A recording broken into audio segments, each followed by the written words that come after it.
t'a jamais abandonné. Il a envoyé Jésus-Christ qui lui a tout donné.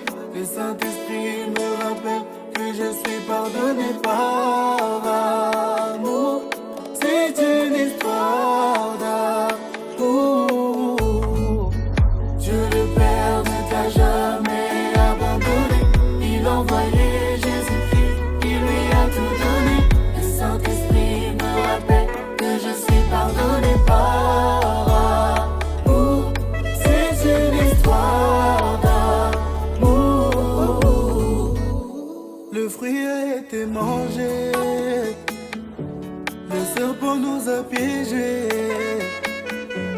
l'homme a voulu se cacher. C'est le début du péché. Nous étions prisonniers de l'addiction, condamnés à la malédiction. Oh yeah. Mais Dieu avait prévu un sauveur appelé Jésus. Oui, Dieu nous a tant aimés qu'il a envoyé son fils bien-aimé. Oui, Yahweh est descendu. Contre 30 pièces d'argent, il a été vendu. Il a guéri les maladies. Il est venu nous offrir un chemin jusqu'au paradis. Mais son peuple l'a rejeté, car il a porté l'épée de la vérité. Dieu le Père ne t'a jamais abandonné. Il a envoyé Jésus-Christ qui lui a tout donné.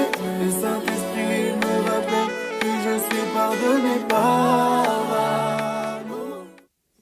Bonjour à tous, on est content de vous accueillir pour ce culte encore.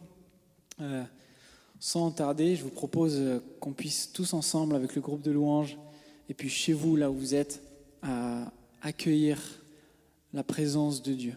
Que ce soit dans votre famille, que ce soit tout seul, parce que peut-être vous êtes tout seul, avec vos parents, avec vos enfants. Je vous invite à ensemble élever vos voix et ne pas attendre de rentrer dans la louange, attendre le deuxième, troisième chant, mais commencer à saisir maintenant ce que Dieu veut faire maintenant.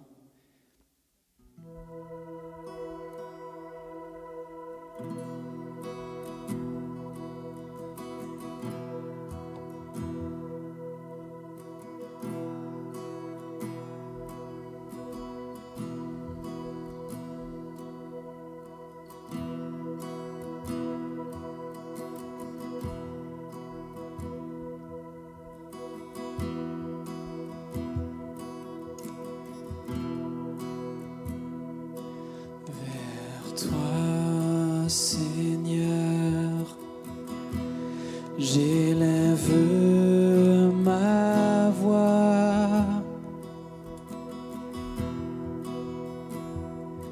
pour t'adorer,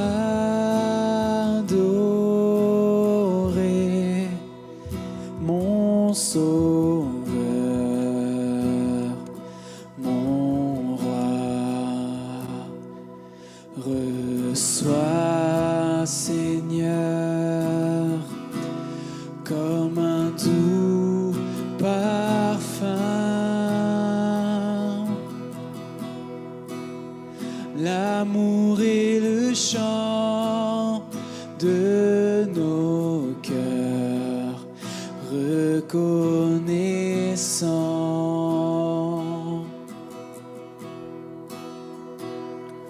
Vers toi, Seigneur, j'élève ma voix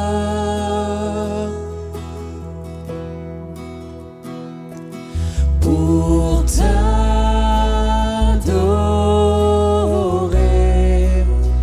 mon Sauveur, mon Reçois, Seigneur, comme un doux parfum, l'amour et le chant de nos cœurs reconnaissent.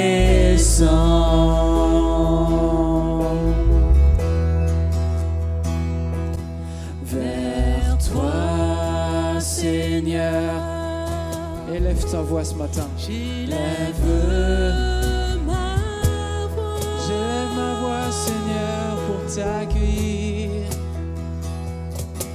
Pour Pour t'adorer,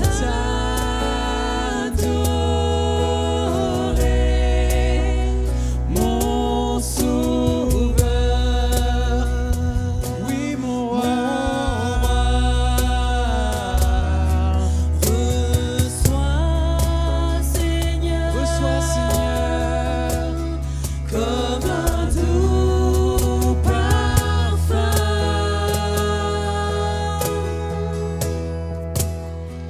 L'amour est le chant de nos cœurs reconnaissants.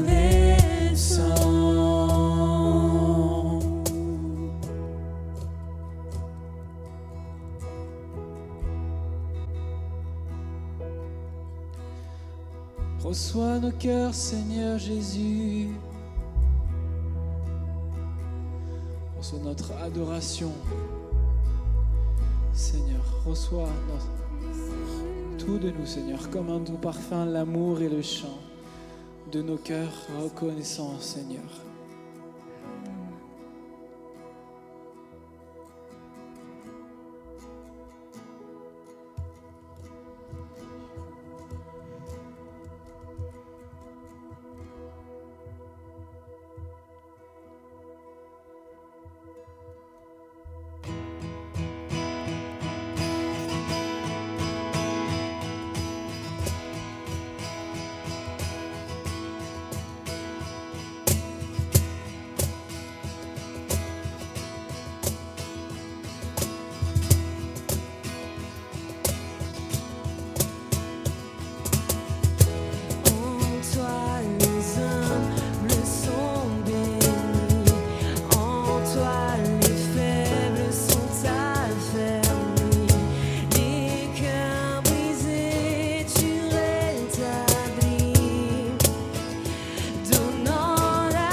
Dans la joie, quand le soleil m'inonde, sur les monts où ta présence abonde.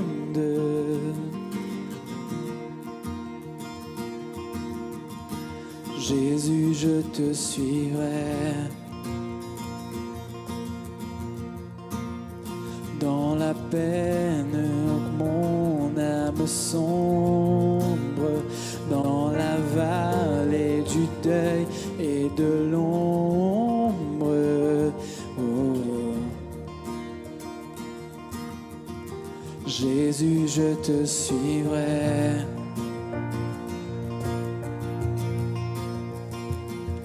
Car tu es mort pour moi.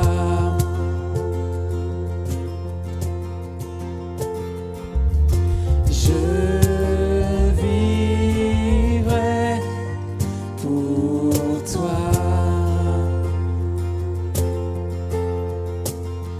Tu t'es offert sans rien garder. Tu as souffert pour me sauver.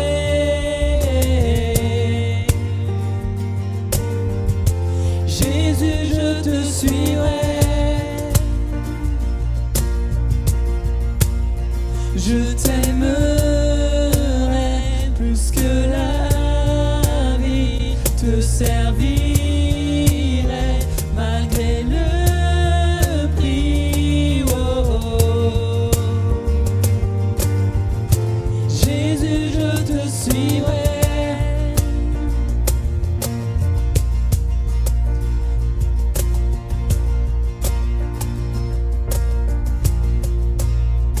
Confiant quand ma foi est profonde, dans le doute, quand ma paix semble fondre.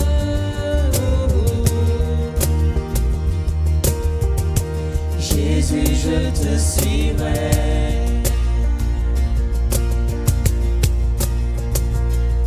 Car tu es mort pour moi.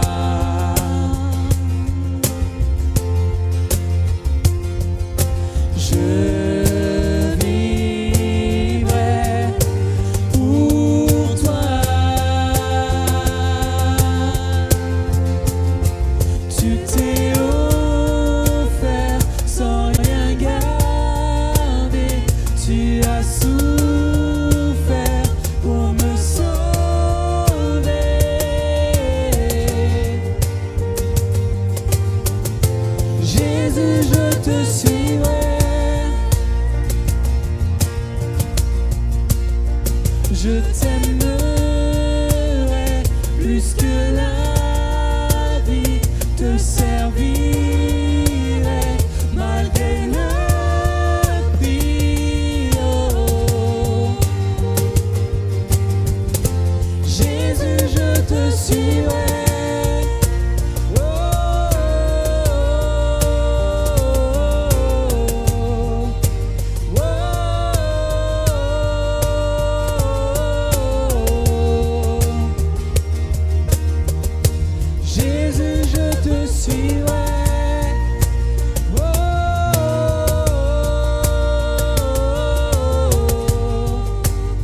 car tu es mort pour moi.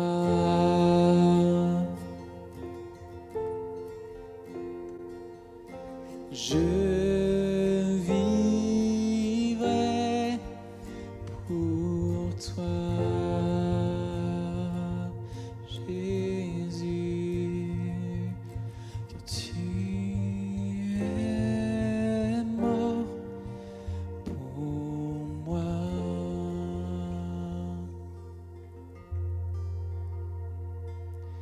Je vivrai pour toi.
Tous ont besoin d'être aimés et d'un amour sans limite.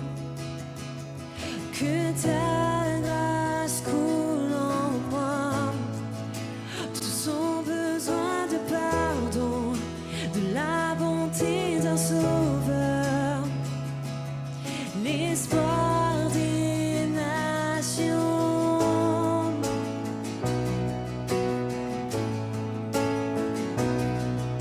Sauveur, il déplace les montagnes.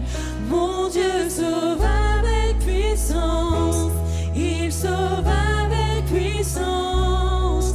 Pour toujours, créateur du salut. Jésus a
ressuscité.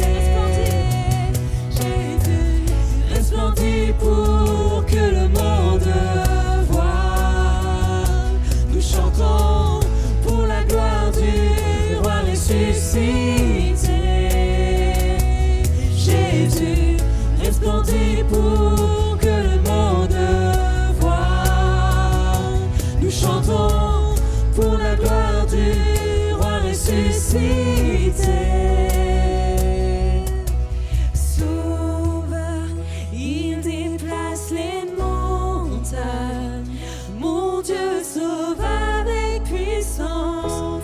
Il sauve avec puissance. Pour toujours, créateur du salut. Jésus a vaincu la mort. Il a vaincu la mort.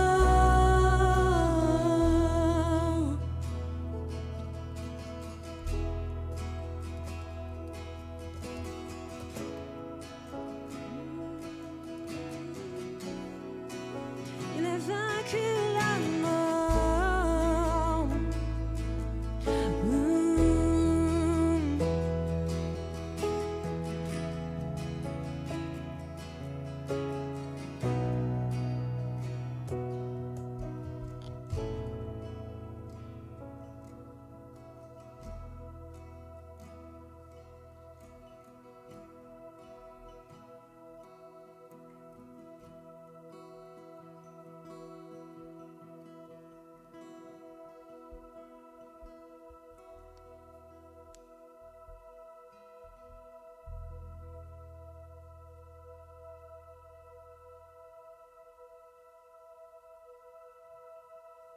Chers frères et sœurs et chers amis, bonjour, bon matin et bon dimanche.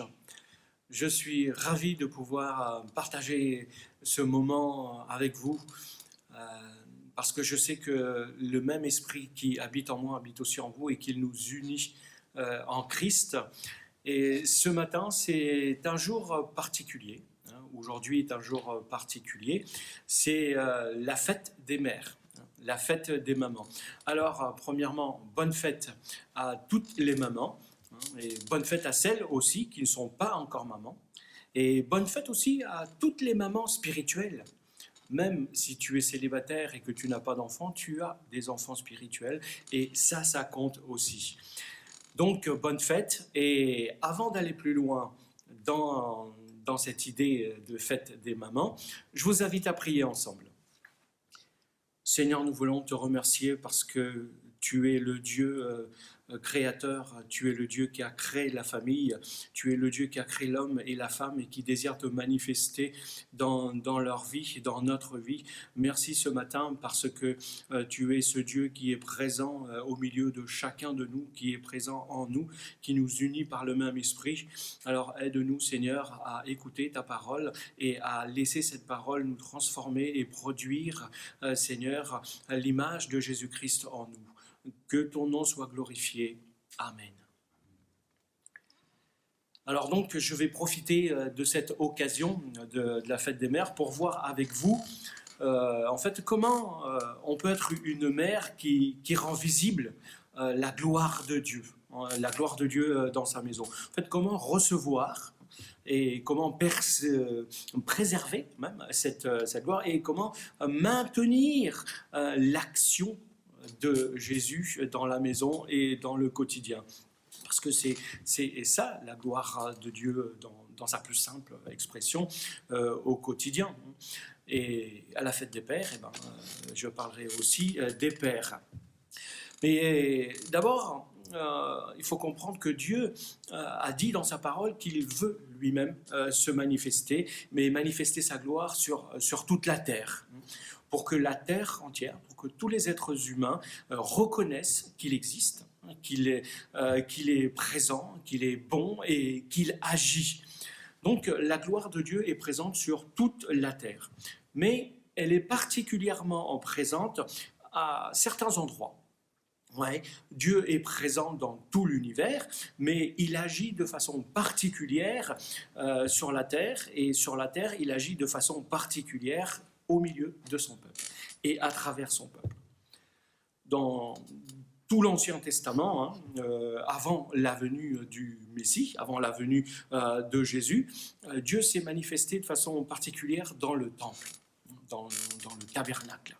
C'était l'église de l'époque.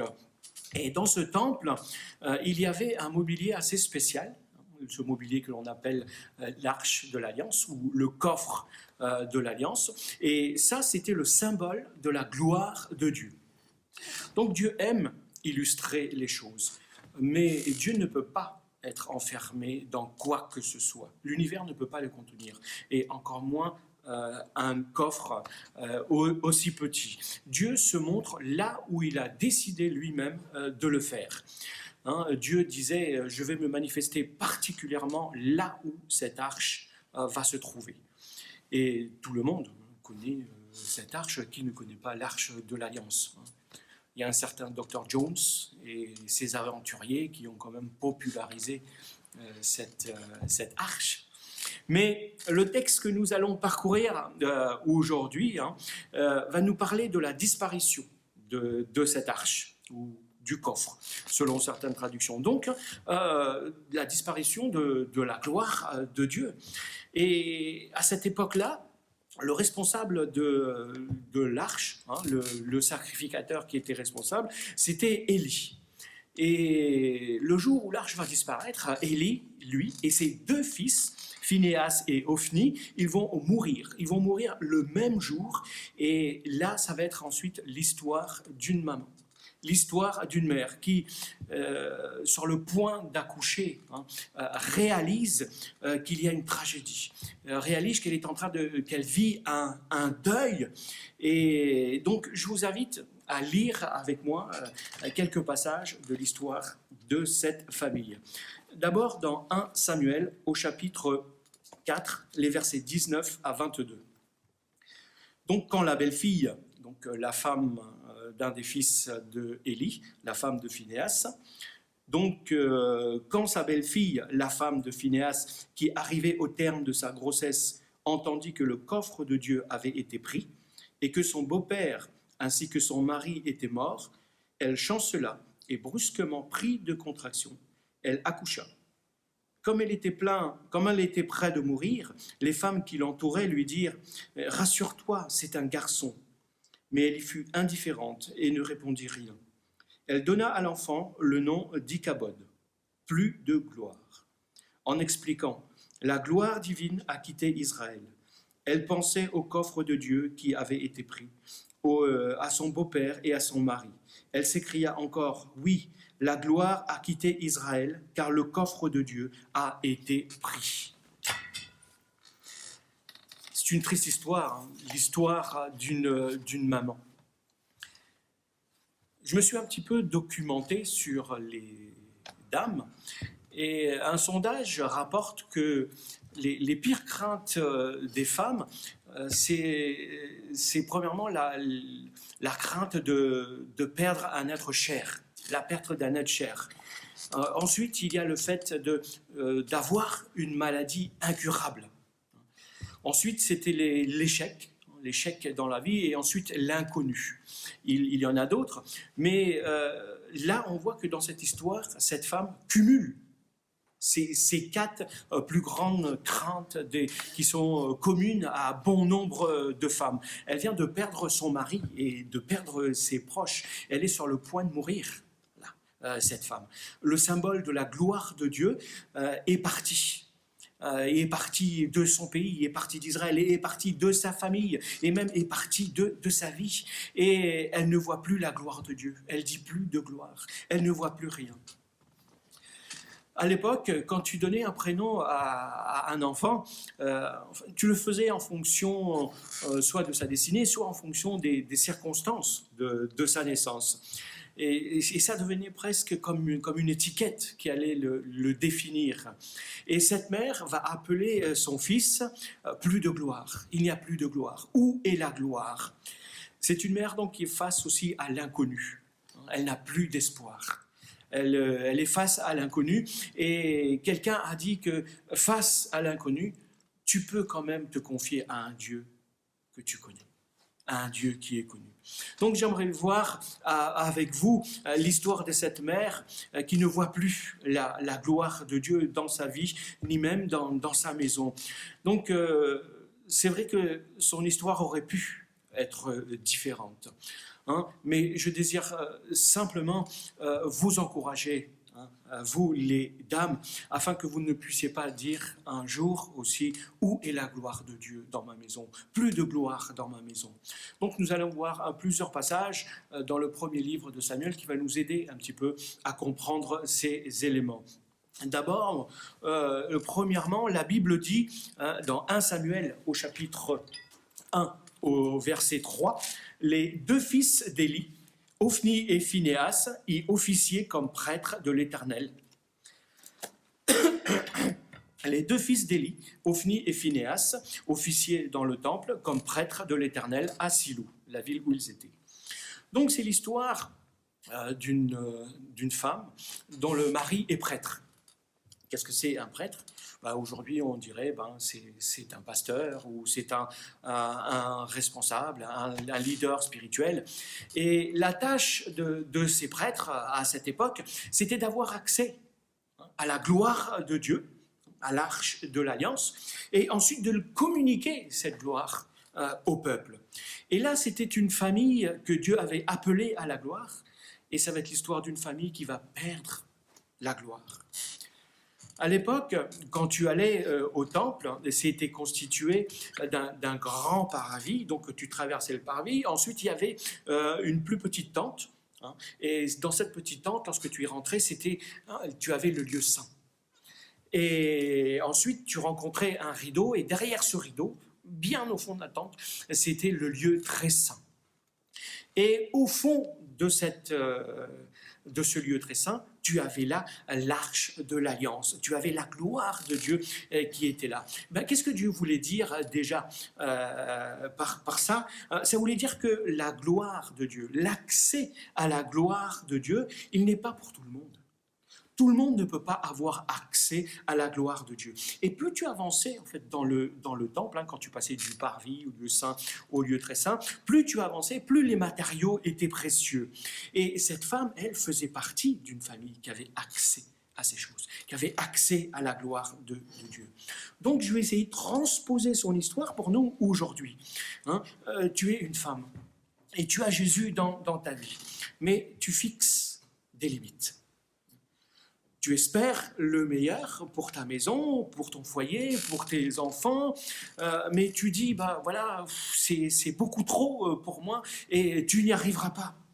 Mais la bonne nouvelle, c'est que quand Jésus est mort sur la croix, il a été dit que ce rideau qui séparait le lieu saint du lieu très saint, et donc dans l'accès à la gloire de Dieu, tout ce qui empêchait ça a été déchiré. Aujourd'hui, tu as accès à la gloire de Dieu.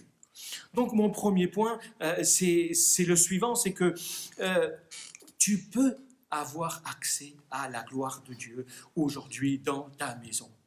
Non seulement ce rideau a été déchiré et tu peux avoir accès à la gloire de Dieu, mais la Bible dit que lorsque tu places ta confiance en Jésus, lorsque tu crois en lui et lorsque tu es pardonné de tes péchés, le Saint-Esprit vient. Il te remplit de la gloire de Dieu et il fait de toi un prêtre spirituel pour Dieu. Il ne s'agit pas, bien sûr, des prêtres selon l'ordonnance catholique. Non, ce sont des prêtres spirituels. Donc, devant Dieu, je ne suis pas plus prêtre que l'un de mes autres frères ou sœurs, ou que tous ceux qui croient en Jésus, ceux qui sont nés de nouveau. J'ai une fonction différente, nous avons une fonction différente des uns des autres, mais je n'ai pas à plus d'onction ou plus accès à la gloire de Dieu qu'un autre enfant de Dieu. En Jésus, nous sommes nous sommes unis, et ce à quoi j'ai accès en Jésus, tu y as aussi accès, tout comme moi. Donc, si tu es une chrétienne, dont le mari et les enfants ne suivent pas Jésus, dis-toi que ça ne fait pas forcément de ton mari ou de tes enfants des gens qui sont mauvais ou méchants. Mais tu pourrais cependant y voir comme une limite à la gloire de Dieu dans ta vie. peut-être qu'ils ne veulent pas te suivre lorsque tu viens, tu t'assembles avec tes frères et sœurs, peut-être qu'ils ne veulent pas s'assembler avec toi quand tu pries, mais il y a quelque chose d'assez spécial, nous dit l'apôtre Paul, et ce que j'aimerais bien te partager et t'encourager avec ça, c'est qu'il dit que si toi tu es une chrétienne et que tu crois en Dieu, tes enfants sont sanctifiés par ta foi. Et ton mari est au bénéfice de ta foi. Donc, peu importe là où ils sont, Dieu peut les toucher. Est-ce que ça veut dire qu'ils sont sauvés pour autant? Non, non, non. Ça signifie que par toi, Dieu peut manifester sa gloire à eux et dans leur vie. Peut-être qu'il ne veut rien savoir, hein, mais lorsque tu pries là où tu es, eh ben, tu manifestes ta gloire parce que Dieu est avec toi. Donc Dieu peut les toucher aussi, ce n'est pas une limite pour Dieu. Donc tu peux voir la gloire de Dieu dans ta maison, même si personne à part toi ne suit Jésus. Deuxièmement, l'histoire se trouve le passage se trouve dans 1 Samuel au chapitre 2, le verset 12. Il est dit que les fils d'Élie étaient des vauriens qui ne se souciaient pas de l'Éternel. Ces garçons, ces hommes étaient des vauriens, c'est-à-dire des gens sans morale. En tant que femme, en tant que femme croyante, ton plus cher désir, c'est que toute ta famille soit croyante et soit chrétienne. Tu veux que ton mari, que tes enfants, que ton foyer deviennent chrétiens aussi. Et il y a un principe qu'il ne faut pas oublier, et c'est légitime. Quand tu deviens chrétien, tu es tellement enflammé que tu voudrais que tous ceux de ta maison, tous ceux que tu connaisses, soient aussi enflammés que toi. C'est légitime, mais dans ce verset, il y a une grande vérité. C'est que d'abord, et c'est là mon deuxième point, ce deuxième principe, prie pour les gens de ta maison. Prie pour que les gens de ta maison connaissent Jésus-Christ. Prie pour que ta famille connaisse Jésus-Christ. Le mari de cette femme, Phinehas, malgré qu'il soit prêtre, qu'il soit au service dans le temple, il est dit qu'il était un vaurien. C'était un homme sans morale. Mais la Bible nous dit et nous donne une clé de compréhension, c'est que en fait la solution ce n'est pas une meilleure morale, une plus grande morale, une moralité supérieure aux autres, ou même un changement de comportement. Le problème, c'était que ces hommes ne connaissaient pas le Seigneur. On veut souvent plaquer parfois un comportement chrétien sur des gens qui ne connaissent pas Jésus. Mais si tu veux voir la gloire de Dieu dans ta maison, alors prie pour que ceux de ta famille connaissent Jésus-Christ et entretiennent une vraie relation avec lui. Notre premier souci avec ma femme, ce n'est pas que nos enfants fassent telle et telle chose ou accomplissent telle chose pour Dieu ou qu'ils même premièrement ils aient un bon comportement. Non, notre premier souci, c'est qu'ils connaissent premièrement Jésus-Christ et qu'ils aient une relation personnelle et profonde avec lui. Le reste suivra. Non, ce que l'on désire, ce que ma femme et moi, ce que l'on désire pour nos enfants, c'est qu'ils connaissent, c'est pas qu'ils connaissent des choses sur Dieu, mais qu'ils connaissent plutôt le Dieu qui a créé toutes choses et qui les a créées et qui veut plein de choses aussi pour eux. Donc, en tant que mère et en tant que parent, tu veux donner à tes enfants une bonne éducation, de bonnes valeurs et une bonne situation, une bonne vie.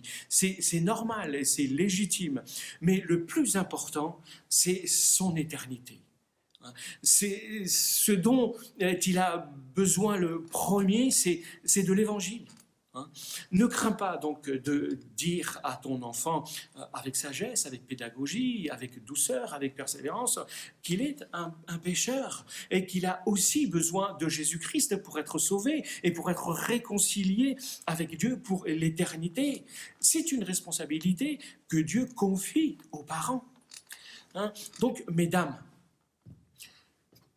lorsque vous accouchez, vous mettez beaucoup d'énergie à mettre un enfant au monde.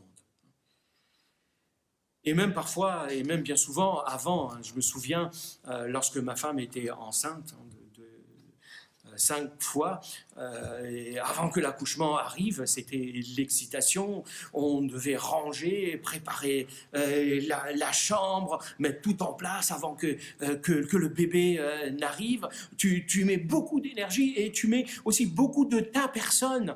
Donc c'est légitime et c'est normal. Pourquoi? Parce qu'il va y avoir une naissance, il va y avoir une nouvelle créature qui va y arriver, mais le plus important des naissances, c'est sa nouvelle naissance.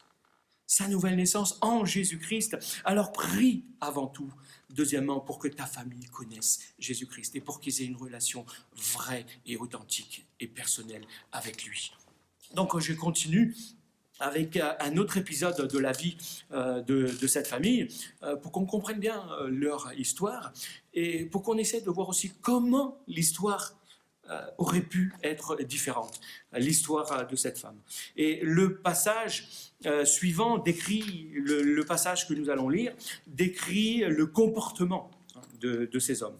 Je trouve dans 1 Samuel au chapitre 2, les versets 13 à 17.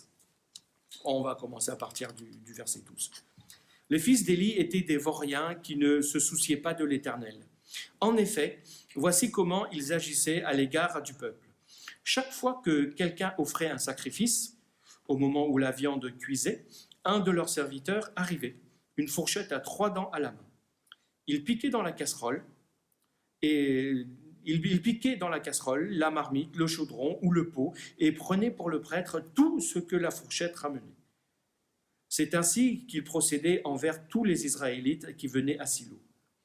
Et même parfois, avant que l'on fasse brûler la graisse, le serviteur du prêtre arrivait et disait à l'homme qui offrait le sacrifice « Donne-moi de la viande à rôtir pour le prêtre, car il n'acceptera de toi que de la viande crue. Il ne veut pas de viande cuite. » Si l'offrant objectait, il faut d'abord brûler la graisse, ensuite tu pourras prendre ce que tu voudras. Le serviteur lui répondait « Tu m'en donnes immédiatement, sinon j'en prends de force. » Quelle histoire, ces hommes. Comment est-ce qu'ils se sont comportés? À l'époque, quand tu offrais un sacrifice à Dieu, il y avait plusieurs types de sacrifices. Un sacrifice pour le péché, sacrifice de reconnaissance, plusieurs types de sacrifices. Donc, le prêtre le préparait et le mettait à brûler. Et une fois que la viande était cuite, eh bien, on offrait une portion, on retirait une portion et on l'offrait au prêtre. C'était la façon de leur donner un revenu, un salaire. Mais voilà que ces hommes-là, ils vont se servir. Ils vont non pas simplement se contenter de se servir allègrement avec une grosse fourchette, mais ils vont demander de la viande crue. Ces hommes voulaient se servir avant le Seigneur. Ils voulaient de la viande crue pour leur utilisation personnelle. Mais au fait, pourquoi je dis ça? Qui fait la cuisine la plupart du temps à la maison? Très certainement madame. Donc, mon troisième principe, si tu veux la gloire de Dieu dans ta vie, ce principe, c'est tu dois prendre conscience de ce qui affecte la gloire de Dieu dans ton quotidien. On a affaire dans cette histoire à une femme qui dit plus de gloire, où est la gloire? Mais qui pendant un certain temps au moins a fait la cuisine avec de la nourriture de péché. Elle devait très certainement savoir d'où provenait cette viande, parce que généralement, elle ne devait pas avoir de la viande crue. Et bien souvent, on veut la gloire de Dieu, on veut voir la gloire de Dieu, mais on ne prend pas conscience de toutes ces petites choses dans notre quotidien qui viennent nous voler la gloire de Dieu, qui viennent saper, ternir cette gloire de Dieu en nous, qui viennent faire obstacle à la manifestation de la gloire de Dieu dans notre quotidien. Donc la gloire de Dieu ressemble un peu, pour prendre l'image, un peu, donc là je ne l'ai pas, comme un ballon de baudruche. Ta vie est un peu comme ça, c'est vide et il n'y a rien. Mais quand tu mets ta foi en Dieu, quand tu nais de nouveau, donc le Saint-Esprit vient et te remplit de gloire, comme je te l'ai dit tout à l'heure. Donc tu souffles et le ballon grossit. Et ça, c'est ta vie quand tu es rempli de la gloire de Dieu. Mais le problème, c'est qu'il y a une chose dont tu dois être conscient, c'est qu'il se produit dans ton quotidien, hein, dans ta maison, dans ta vie, plein de situations qui font que le ballon fait pshhh, tout doucement. Et la femme, cette femme dans notre histoire, pendant des mois certainement, il y a eu une situation qui a fait pshhh, et elle n'en a pas pris conscience, elle ne l'a pas réalisé. Peut-être qu'elle a prié pour la gloire de Dieu, très, très certainement même, parce que lorsqu'on voit son attachement à la gloire de Dieu, à la fin, lorsqu'elle dit, même lorsqu'elle va mourir, où est la gloire, où est la gloire, mais elle n'a pas réalisé que les petites choses dans son quotidien lui barraient l'accès, déjà, à cette gloire de Dieu. La réalité, pardon, c'est que nous sommes tous un peu comme ça. Régulièrement, hein, dans sa grâce, Dieu vient et nous remplit, hein, de sa gloire. Alors, pourquoi est-ce qu'on arrive à être vide, hein, parfois? Pourquoi est-ce qu'on se sent vide de cette gloire? Eh bien, justement par ce petit... C'est qu'il y a plein de situations qui viennent continuellement te vider de la gloire de Dieu et que Dieu veut manifester dans ta vie. Donc, réalise, troisièmement, ce qui affecte la gloire de Dieu dans ta vie. Je continue. Quatrièmement, le passage se trouve dans 1 Samuel au chapitre 2, le verset 22. Élie était très âgé. Il entendait dire comment ses fils agissaient envers les Israélites et même qu'il couchait avec les femmes qui se rassemblaient à l'entrée de la tente de la rencontre. Le mari de cette femme a accès à la gloire de Dieu. Apparemment, il semble être un vaurien, quelqu'un qui n'est pas compétent. Mais bon, ça peut arriver. Il va voler Dieu, il va se moquer de ses ordonnances et de ses lois, il va intimider le peuple, mais non seulement tout ça, il va coucher avec les femmes qui viennent faire l'entretien du temple, qui viennent faire l'entretien de la maison de Dieu. Lorsqu'on regarde tout ça, on serait tous d'accord pour dire qu'il y a un véritable problème. Un véritable problème. Premièrement, j'aimerais dire que le mariage, c'est quelque chose de très difficile. Pour construire un mariage, il faut être deux. Il faut deux personnes pour construire un mariage. Mais pour détruire un mariage, il ne faut qu'une seule personne. Donc, dans les difficultés de couple, on dit souvent qu'il y a une part de responsabilité et une part où tu es victime. Mais dans notre histoire, on peut voir que cette femme est plutôt une victime. Elle a subi quelque chose. Mais dans cette situation, tu ne peux pas voir la gloire de Dieu dans ton foyer, dans ta maison, si tu ne vois pas la gloire de Dieu dans ta vie et dans ton couple. Il y a 4 choses qu'il est bon de retenir dans un couple, quelque chose qui affecte le couple. C'est l'infidélité, comme dans notre histoire. Là. Et puis d'autres choses. Mais il y a l'infidélité. Et puis la violence, la violence verbale, l'injure. Il y a l'indifférence aussi. L'indifférence qui fait parfois plus mal que des paroles. Et il y a aussi l'incompréhension. Ouais, l'incompréhension. L'incompréhension, c'est quoi? C'est comme cette femme qui, un matin, dit au réveil, dit à son mari, regarde comment le voisin embrasse sa femme chaleureusement et lui fait un gros bisou avant d'aller au travail. Je pense que tu devrais faire la même chose. Et le mari lui dit, ah bon, tu crois? Oui, j'en suis convaincu. Et le mari lui répond, ok, d'accord, mais la voisine, je ne la connais pas très très bien, je t'assure. Je vais être gêné. Voilà ce que c'est que l'incompréhension. Un homme et une femme, ça ne fonctionne pas de la même façon. Donc, il y a des principes spirituels, en fait, dans tout ça. Si tu as des difficultés dans ton mariage, et si tu dis si, et je dis si, pour être poli, parce que si tu es marié, hein, dis-toi que tôt ou tard, il va y avoir un clash. Tôt ou tard, il va y avoir un conflit, il va y avoir quelque chose qui ne va pas fonctionner. Donc, si tu veux voir la gloire de Dieu dans ton mariage, fais confiance à Dieu pour ton mariage. Prie pour ton mariage et fais confiance à Dieu pour ton mariage. Je dois avouer que si je devais rencontrer cette femme, hein, là, dans sa situation, je ne sais pas ce que j'aurais pu lui dire, à part fais confiance à Dieu pour ton mariage.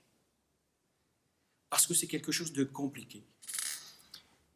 Et ce qui fait la différence, il me semble, hein, entre un couple marié et un couple qui n'est pas marié, c'est que dans le mariage, c'est que Dieu t'a uni.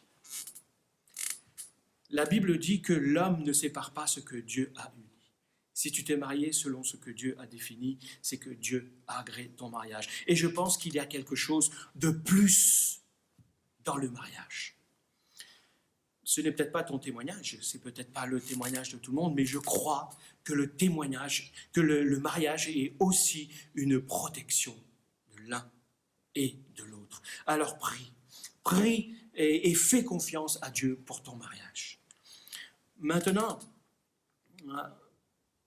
Dieu a envoyé un homme pour parler à Élie, donc, hein, le beau-père de la femme dans cette histoire. Et il va lui dire hein, ce que l'on va lire dans 2 Samuel dans la suite, hein, chapitre 2 toujours, les versets 27 à 30. Un jour, donc, un homme de Dieu vint trouver Élie et lui dit « Voici ce que déclare l'Éternel. Est-ce que je ne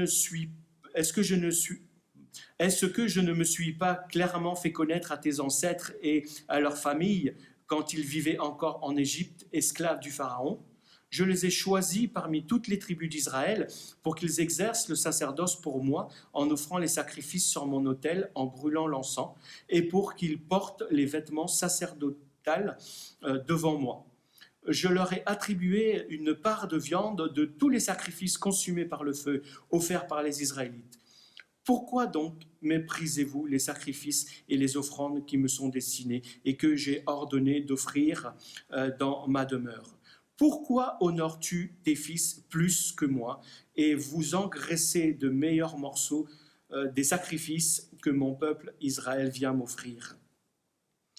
Puis, puisqu'il en est ainsi, voici ce que moi, l'Éternel, le Dieu d'Israël, je déclare. J'avais promis à ta famille et à celle de tes ancêtres que vous seriez toujours chargés du service devant moi, mais à présent, moi, l'Éternel, je le déclare, c'est fini. Car j'honorerai ceux qui m'honorent, mais ceux qui me méprisent seront à leur tour couverts d'opprobre. C'est dur hein, pour la famille de cet homme. Choisi par Dieu et rejeté par Dieu. 5e principe, il est simple, n'honore pas plus tes enfants que Dieu.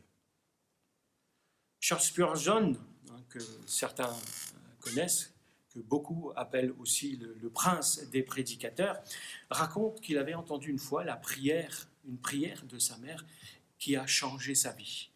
Et cette prière disait ceci, la prière de sa mère disait ceci, « Seigneur, si mes enfants vivent dans le péché, ce ne sera pas par ignorance qu'ils périront, et mon âme portera un vif témoignage contre eux le jour du jugement dernier. S'ils ne s'appuient pas sur Christ et ne le proclament pas comme leur sauveur personnel. » Cette femme, elle a pris conscience et elle a réalisé l'importance de l'éternité. Bien des fois, nous honorons nos enfants plus que Dieu. Et comment est-ce que ça se traduit, en fait, le fait d'honorer ses enfants plus que Dieu ? Je le dis sans jugement, sans condamnation, sans pointer le doigt, mais quand tu achètes la paix avec tes enfants, ou quand tu fais des compromis avec eux, tôt ou tard, tu récolteras ce que tu auras semé, toi et lui. Donc ici, tu as un père qui honore ses enfants plus que Dieu. Ton enfant peut devenir ton idole. Si tu veux de la stabilité dans ta famille et que Dieu manifeste sa gloire, tu dois mettre Dieu en premier en toutes choses. Ce n'est ni ton mari ni tes enfants qui doivent passer en premier, c'est Dieu. Ça, c'était le 5e point. Très simple, n'honore pas tes enfants, n'honore personne d'autre plus que Dieu. 6e, il va y avoir une bataille. Et c'est un passage clé qui va nous permettre en fait de comprendre ce qui va se passer par rapport à l'offre, au coffre. Là, l'armée ennemie, l'armée des Philistins, va revenir pour faire la guerre à Israël. Et là, on le lit dans le chapitre 4 de 1 Samuel, les versets 1 à 4. Donc, en ce temps-là, les Philistins se rassemblèrent pour faire la guerre à Israël, et les Israélites se mirent en campagne pour les affronter. Ils dressèrent leur camp près d'Eben-Ézer, et les Philistins établirent le leur à Aphek. Les Philistins se rangèrent en ordre de bataille pour affronter les Israélites. Le combat s'amplifia. Les Philistins défirent les Israélites et tuèrent dans leur rang environ 4000 hommes sur le champ de bataille. Lorsque le peuple regagna le camp, les responsables d'Israël se demandèrent « Pourquoi l'Éternel nous a-t-il fait battre aujourd'hui par les Philistins ? Allons chercher le coffre de l'alliance de l'Éternel à Silo et mettons-le au milieu de nous pour qu'il nous délivre de nos ennemis. » On envoya donc les gens à Silo et ils emmenèrent le coffre de l'alliance de l'Éternel, le Seigneur des armées célestes qui trône entre les chérubins. Les 2 fils d'Élie, Dophni et Phinehas, accompagnèrent le coffre de l'alliance de Dieu. 6e, et là on va comprendre comment le coffre va disparaître.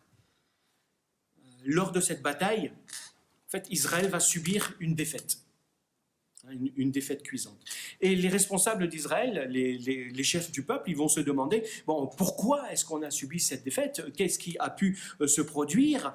Eh bien, très certainement parce qu'on n'avait pas notre porte-bonheur. Eh oui, donc on va faire chercher l'arche, le coffre de l'Alliance, qui représente la gloire de Dieu. Crois-tu que ce soit possible que tu te moques de la gloire de Dieu dans ton quotidien et que tu penses qu'en prenant le coffre, qu'en l'ayant avec toi, tout à coup les choses vont changer, tu vas t'attirer la faveur de Dieu et Dieu va être avec toi? Grossière erreur. C'est comme si tu pries pour que ton équipe favorite de foot remporte le championnat. Exactement la même chose. Ça n'a pas de sens. Le principe, c'est quoi ? Le principe, c'est ne sois pas superstitieuse, ni religieuse, mais sois plutôt glorieuse, parce que c'est ce que tu es. La superstition, vous savez, et la religion sont des choses très très proches, mais pourtant différentes. Ce sont 2 choses complètement différentes. La superstition, c'est quoi ? C'est la foi sans la vérité. C'est une croyance sans aucun fondement. C'est comme lorsque tu vois traverser un chat noir et que tu te dis, bon, oh, il y a quelque chose de malheureux qui va arriver. Et tu en es persuadé. Ça s'appuie sur strictement rien. De l'autre côté, il y a la religion. Et ça, c'est dans l'Église. Et ça, c'est l'inverse. Tu as la vérité sans la foi. Tu viens à l'église, tu pries ce Dieu de vérité, mais tu n'as pas la foi, tu n'as pas confiance en lui dans ses actions. Tu ne produis pas les fruits qui montent, que tu as confiance en lui et que tu te laisses transformer par sa vérité. Donc tu peux vivre longtemps dans ce sens. Tu peux vivre longtemps dans un environnement chrétien et t'en contenter sans vouloir que la vérité de Dieu vraiment te transforme profondément. Les fils d'Élie étaient aussi bien des superstitieux que des religieux. Ils étaient dans la superstition et dans la religion. Et c'est le risque aussi de beaucoup de chrétiens au fil des années, si on n'y prenne pas garde, c'est que tu risques de tomber dans une religion superstitieuse qui finit par te faire perdre ta foi, par perdre ton assurance et ton espoir, il est terni. Tu ne peux plus, tu ne veux plus et tu n'arrives plus à voir la gloire de Dieu. Donc ne sois pas superstitieuse ni religieuse, mais sois plutôt glorieuse et marche dans la vérité de Jésus-Christ dans ton quotidien. La foi et la vérité, ce n'est pas simplement le fait de lire la Bible pour dire que tu l'as lu et simplement que tu l'as compris, mais la foi et la vérité, c'est quand tu ouvres la Bible et que tu crois que tu vas découvrir quelque chose qui va transformer ta vie et que tu le prends. Et la gloire de Dieu transforme de cette façon ta vie dans le quotidien et de façon concrète.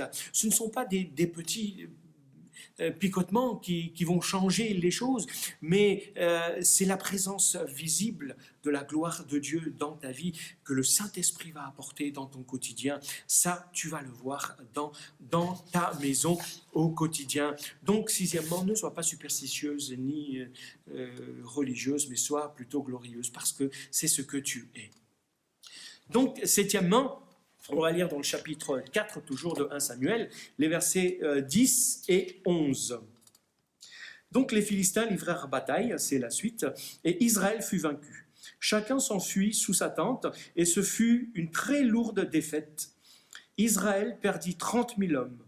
Le coffre de Dieu fut pris par les Philistins, et les 2 fils d'Éli, Ophni et Phinéas, moururent.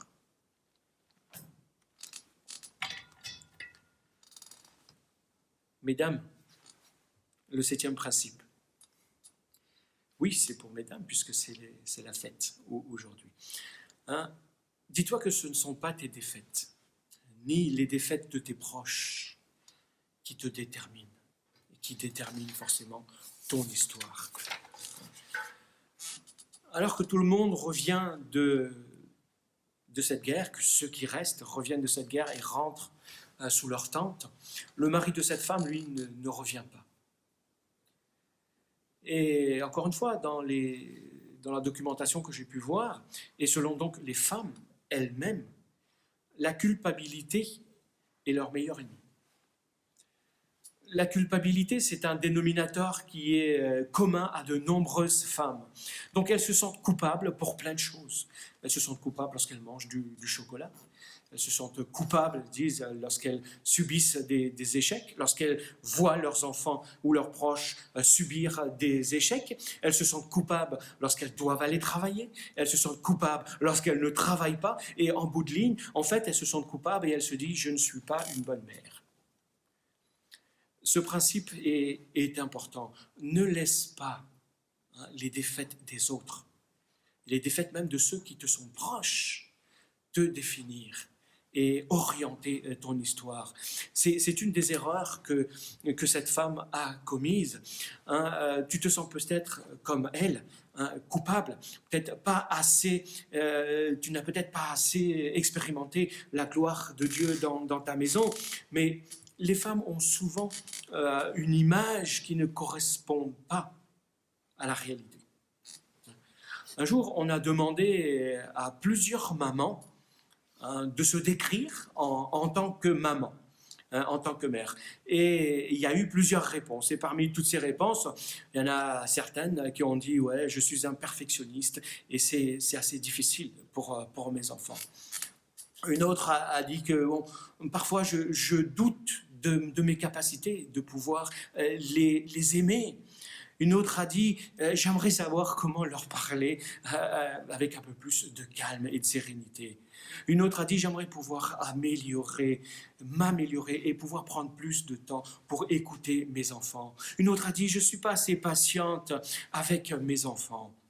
Voilà comment les mères elles se sont décrites vis-à-vis de leurs enfants en tant que mères.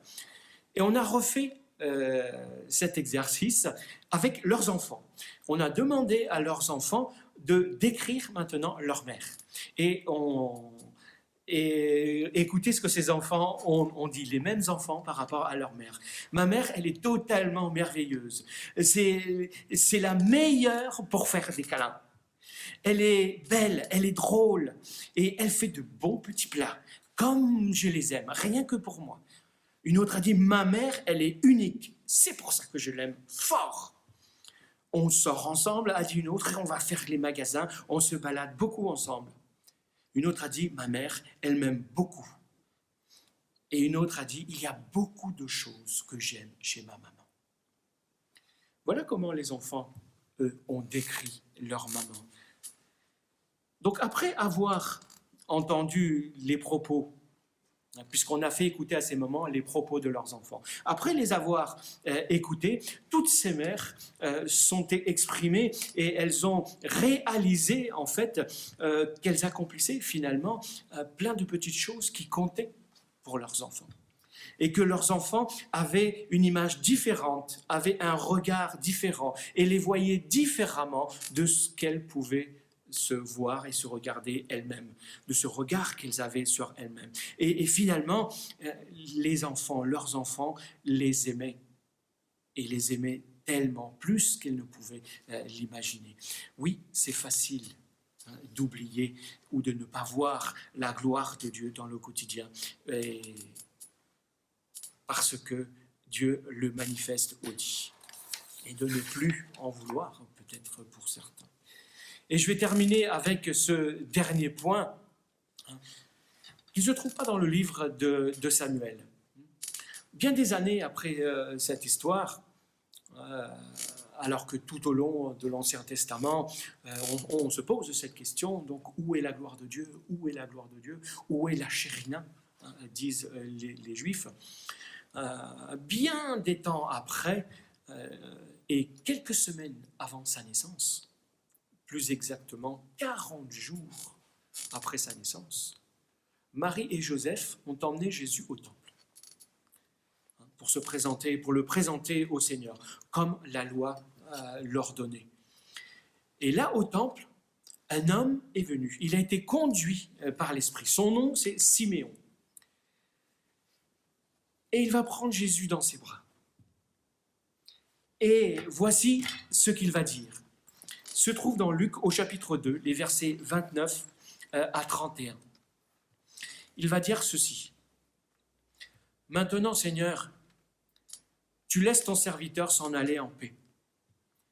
Tu as tenu ta promesse, car mes yeux ont vu le salut qui vient de toi et que tu as suscité en faveur de tous les peuples. » Quand cet homme regarde Jésus, ce n'est pas un bébé de 6 semaines qu'il est en train de regarder. Ce n'est pas ce bébé, un bébé simplement qu'il voit. C'est le salut et la gloire de Dieu qu'il est en train de voir. Il est en train de dire que, en fait, la seule façon de voir la gloire de Dieu dans ta vie, dans ton foyer, dans ton mariage, dans ton couple, dans ta maison, c'est à travers la personne de Jésus-Christ. Tu m'as entendu parler de beaucoup de principes depuis le début et tu te dis wow, ça fait beaucoup, c'est trop, ça va encore peut-être me culpabiliser, je ne vais pas tout retenir, je n'arriverai pas à tout mettre en pratique. Dis-toi que je suis d'accord avec toi, tout à fait d'accord. Mais s'il y a une chose que tu dois retenir ce matin, c'est ce dernier principe, ce 8e et dernier principe. Si tu veux voir la gloire de Dieu dans ta maison, la chose la plus importante, espère en Jésus-Christ. Cette femme a eu un enfant. Lorsque tu as un fils, ça te donne de l'espérance pour l'avenir. Elle n'a pas su voir cette espérance. Alors, espère en Jésus-Christ. Et est-ce que tu sais à quoi ressemble plus de gloire de Dieu dans ta famille? À quoi ça pourrait ressembler? Eh bien, c'est plus de Jésus dans ta propre vie. Plus de Jésus dans la vie des membres de ta famille. C'est ça la gloire de Dieu. C'est la présence visible que toi tu vas manifester dans une action concrète, et c'est la présence active du Saint-Esprit dans ta vie qui va manifester toutes choses pour tous ceux de ta maison. Et une des choses qui est dite de Siméon, et j'aime ça, c'est qu'il attendait la consolation. Il attendait la consolation. Je sais que le plan de Dieu, ça c'est le plan de Dieu pour une femme. C'est quoi? On le verra pour les hommes aussi lors de la fête des pères. En fait, c'est quoi? C'est une jeune fille qui décide premièrement de suivre Jésus de tout son cœur. et qui, en chemin, rencontre un garçon qui lui aussi veut suivre Jésus de tout son cœur, et ils veulent bâtir un foyer, et là ils se disent, eh ben moi, nous et notre maison, nous servirons l'Éternel, et ils vont avoir beaucoup d'enfants, et ils vont être heureux. Voilà, ça c'est le plan de Dieu, c'est l'idéal, c'est le plan A. Mais la réalité, c'est que peu de gens vivent ce plan A. Qui peut me dire qui vit concrètement et pleinement ce plan A? C'est plutôt le plan B, plan C, plan D, plan E, que sais-je, plutôt que le plan A. Peut-être que toi, tu aurais voulu te marier et que ça ne vient pas. Peut-être pour toi, tu es passé à travers un divorce. Ou pour toi, c'est peut-être tu es fâché avec tes enfants et tu ne peux plus voir tes petits-enfants. C'est cette attente qui est là, qui te ronge. Pour toi, c'est peut-être l'attente d'un enfant qui ne vient pas et qui est le drame de ta vie. Et à chaque fête des mères, c'est comme quelque chose que tu vis très mal. Oui, pour d'autres, très certainement, tu n'as pas eu une bonne mère. Oui, ça existe. Ça existe aussi des hommes, des femmes, pardon, puisqu'on parle de mères, des femmes qui sont dépourvues d'instinct maternel. Parce que peut-être elles n'en ont pas eu des exemples, elles n'ont pas été bénéficiées, elles n'en ont pas eu le bénéfice, et peut-être c'est tombé sur toi. Mais quelle que soit ta situation, quelle que soit ton histoire, ce n'est pas une condamnation et ce n'est pas ce qui va te déterminer. J'ai une bonne nouvelle pour toi ce matin. Même si tu te sens comme une fleur, on offre des fleurs le jour de la fête des mères, même si tu te sens toi peut-être comme une fleur fanée, une fleur desséchée, Jésus veut de toi. Jésus t'accepte tel que tu es et il veut transformer ta vie et manifester sa gloire. Il veut te restaurer parce qu'il est celui qui ne brise pas le roseau qui est froissé. Bien au contraire. Peu importe ce que tu vis, alors je te dis, sois béni aujourd'hui. Jésus veut être avec toi et par lui, tu peux y arriver parce que tu es une femme glorieuse. Alors je vous souhaite à tous bonne fête à toutes les mamans et bonne fête maman. Que le Seigneur vous bénisse. À bientôt. Seigneur, merci pour ta parole. Seigneur, je veux prier spécialement pour toutes ces dames, pour toutes ces femmes, quelle que soit leur situation peut-être glorieuse ou situation peut-être moins glorieuse. Tu es le même Dieu qui veut manifester ta gloire. Et Jésus a déchiré le voile qui nous rendait impossible l'accès à ta gloire. Alors pour toutes ces femmes, Père, je te prie, quelle que soit leur situation, leur souffrance, leur état, afin que tu puisses en cette journée, Père, manifester ta bonté à leur égard et leur faire sentir que tu es ce Dieu qui les aime, quel que soit l'état de leur vie, quelle que soit leur histoire, et que c'est toi, Seigneur Jésus, par la puissance du Saint-Esprit qui veut guider leur avenir. Amen. Que le Seigneur vous bénisse. À la semaine prochaine. Dieu le Père ne t'a jamais abandonné, il envoyait